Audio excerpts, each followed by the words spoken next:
what would your life be like if you had not gone back to live with Uncle Art and played those played Man. high school I football? tried to quit. I tried to quit. We would have found out real quick.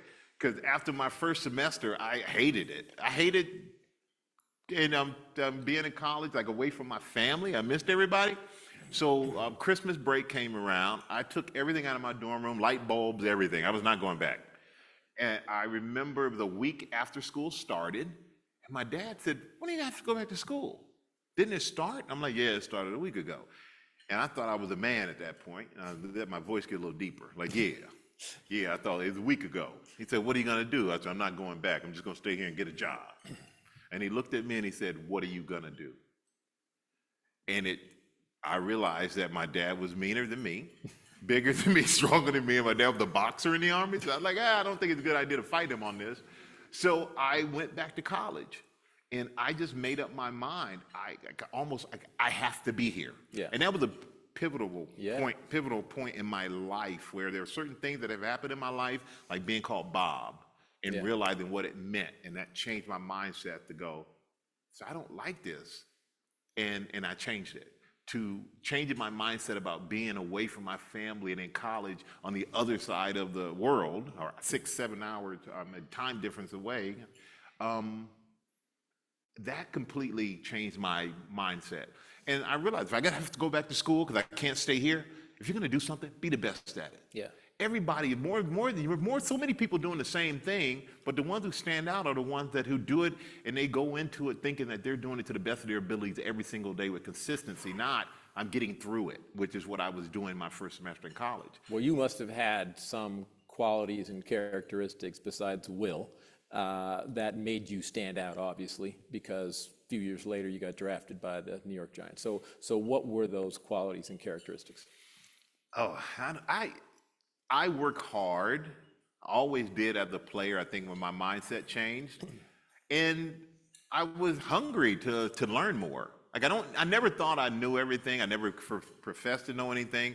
Even after 15 years in the NFL and everything that happened there, I always wanted to learn. I always felt like it was fresh. I was never bored with it. And the second I get bored with something, I kind of feel like maybe it's time to move on. I've exhausted it, and I just don't want to spin my wheels. So football, I was always interested. I think I wasn't the biggest guy, the strongest guy, the fastest guy. But I think I had enough of a combination of each, on top of willpower, on top of the ability to have the right mindset on a game day. Mm-hmm. Because the guy you're talking to now, not the same guy you'd be talking to on a Sunday. I'll tell you that right now. Yeah. The guy on a Sunday want to rip your heart out and would feel no remorse at all. I was just with Ben Roethlisberger last weekend, and we were talking about that. And I told him, I said, it was nothing better as an athlete, and you do miss it. Like I missed the physicality of it. I miss throwing a big 300-something pound guy on the ground and like making a tackle or a sack and then looking at him going, get your big butt up, I'm gonna whip you again. Like to be able to talk to a guy so much bigger than you and knowing you can whip him, I would never do it in the street. But on the football field, I would do it. And then to hit a quarterback. Like I know you had Brady, your last guy, you did it with Brady, with Tom. And I love hitting Tom. He didn't love getting hit by you. He didn't love it. We talk about that all the time. He doesn't love it, but I mean, first of all, it's Tom Brady. He's so handsome.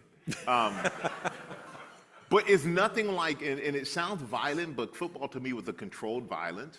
And like you hit a guy, a quarterback, and you just feel like his life leave his body. That's what I had. That feels good to you? But it feels good because I had to fight a 350-pound guy to do it. So you talk to him. Don't look at me. It's his fault. But that's the kind of thing that I miss, I gotta say, in football, is like that competitiveness of it. And I just didn't want to be just average. If I want to do something, I want to be great at it. And not for anything more than just to prove to myself that I can. And I think that's why post-football, I work hard now, because I just want to prove to myself that I can do things. It's not for anybody else.